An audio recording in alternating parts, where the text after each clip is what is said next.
You know, when we talk about AI these days, we usually picture a chatbot on a screen. But what does it actually take to build a machine that truly understands and interacts with its physical environment?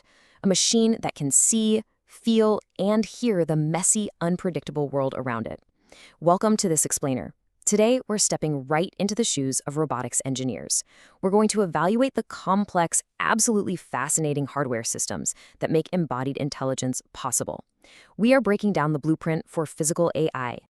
Here is the blueprint we're running through today. 1. Intro to physical AI. 2. Vision and depth. 3. LiDAR and radar. 4. Tactile sensing. 5. Auditory awareness. And finally, 6. Sensor fusion. Let's get right into it. Okay, part 1, Intro to Physical AI. Let's lay the groundwork here. What are the core components a robot actually needs to perceive its surroundings? To build a functioning physical AI, engineers rely on something called the sensor stack. Because, let's be real, you can't just slap a camera on a metal chassis and call it a day. The sensor stack is an integrated, multimodal system where every single sensor compensates for the limitations of the others. Think about it for a second. A camera gives you rich color and texture, sure. But what happens when the lights unexpectedly go out, or when blinding sunlight hits the lens dead on? That is exactly when your robot needs to rely on sound, or radar, or touch. A robust sensor stack ensures that when one modality inevitably fails, another one seamlessly takes over.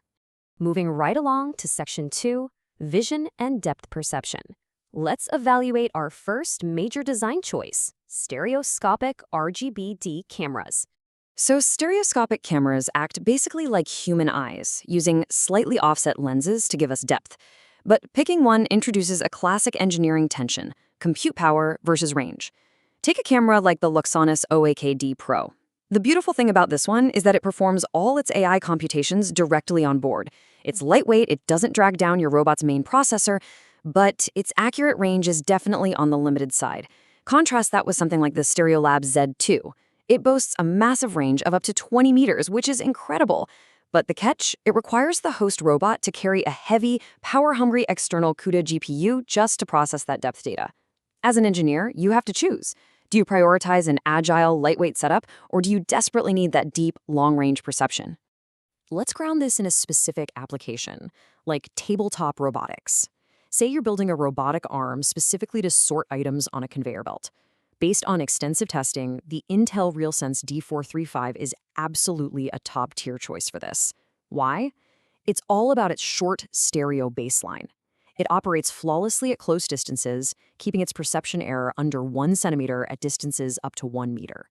For fine manipulation, like picking up a small bolt, that sub-centimeter accuracy is literally make or break. But let's flip the scenario. What if your robot is an autonomous forklift navigating a massive, busy warehouse? The D435 just won't cut it. That's exactly where the Stereolab Z2 shines. It is built for mobile environmental mapping. Get this, even at 4 meters away, it keeps its error under 3 centimeters. So if your physical AI is tasked with mapping a massive room and dodging moving humans, you're going to gladly accept the trade-off of carrying that heavy external GPU to get that kind of long-range precision. All right, Section 3, Mapping with LiDAR and radar. Let's step back from cameras entirely for a moment. When we're talking about large-scale 360-degree mapping, especially for autonomous vehicles, we're usually talking about LiDAR. LiDAR gives us these incredibly fast, high-resolution 3D point clouds. It spins around, mapping the world in brilliant geometric detail. But LiDAR has a massive Achilles heel: bad weather. Small water droplets in rain, fog, or snowflakes will actually distort the lasers and create phantom obstacles. It's a mess. Radar, on the other hand, punches right through bad weather, though you do sacrifice resolution. So how do engineers solve this? They use deep learning for something called adaptive fusion. The system dynamically shifts its trust. In clear weather, the robot trusts LiDAR, but the second a snowstorm hits, the AI adapts and weights the radar data much more heavily, ensuring the robot doesn't crash. Let's move to Section 4, Tactile Sensing for Grasping. We are zooming all the way from large-scale mapping into a micro-level challenge. How does a robot actually hold a delicate object like an egg without crushing it or dropping it? Welcome to the world of tactile sensing. There are two fundamentally different architectures for giving a robot a sense of touch. First, you have intrinsic sensing. This is where the robot basically measures force and torque from the base of its finger and calculates backward to guess where the contact is happening. Then you have extrinsic sensing. This is much closer to biological human skin. Contact physically deforms a soft sensing surface, and that deformation is transduced directly into a high-resolution array output. It literally generates an image of the physical pressure the robot is applying. So how does this extrinsic touch actually prevent a robot from dropping your morning coffee?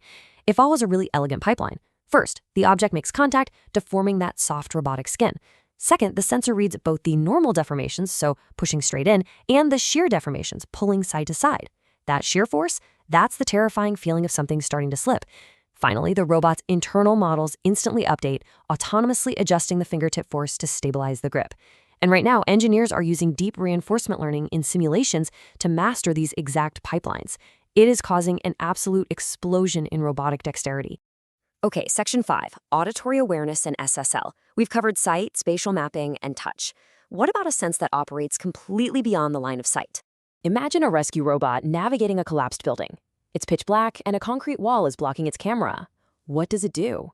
It needs sound source localization, or SSL. This is the ability to determine the exact spatial origin of a sound. Acoustic waves can bend around obstacles. They travel through the dark. They provide this incredible complementary channel that basically taps the robot on the shoulder and says, "Hey, there's an event happening over here. Turn your cameras this way." It is a highly synergistic partner to visual sensors. But here's the kicker. Tracking sound on a robot is incredibly difficult because robots themselves are super noisy. You've got whirring cooling fans and grinding motors. Traditional acoustic methods, like TDOA, used to just fail miserably here. But modern SSL, it uses advanced deep learning, specifically multi-head self-attention models, which are actually quite similar to what powers modern language AI. These models allow the robot to actively suppress its own motor ego noise and filter out background room echo. It can isolate a target sound, like a human voice, even in a highly reverberant, chaotic environment. Finally, Section 6, Fusing the Sensor Stack. We've looked at all the individual pieces of our blueprint. Now, how do we bring it all together? A robot isn't just a bucket of parts. It has to act as a cohesive system. We do this through sensor fusion. Consider a multimodal pipeline designed specifically to detect and track humans. You might have a 3D LiDAR mapping the broader space, an RGB stereoscopic camera analyzing upper bodies and legs, and a 2D LiDAR down low acting as a safety scanner. All of these completely different data streams flow into the center. They confirm and cross-reference each other before feeding into a tracking algorithm that accurately plots the human's movement onto a 2D map. That overlapping redundancy, that is exactly what makes physical AI safe to operate around us. But how you actually fuse that data is another massive design choice. Engineers face an architectural divide, loosely versus tightly coupled fusion. In a loosely coupled system, your camera processes an image, your inertial sensors process movement, and then they hand their finished, separate answers to a central computer to combine. It's definitely easier to build. But in a tightly coupled system, the raw pixels from the camera and the raw voltages from the motion sensors are fed directly into one massive algorithm. It is computationally intense, for sure, but it is vastly more accurate and robust when real-world conditions get tough. So, we've explored the blueprint. We've weighed the trade-offs of onboard compute versus range. We've mapped with lasers, felt shear forces, and listened through the noise. But as we continue to build out these multimodal systems, a massive question remains for the next generation of engineers. As physical AI rapidly evolves and our models get smarter and smarter, which sense will ultimately be the bottleneck we have to conquer? Is it going to be high-resolution tactile skin, perfect 3D sight, or perhaps a sense we haven't even digitized yet? Thank you for joining me on this explainer. Keep asking those big questions and keep exploring.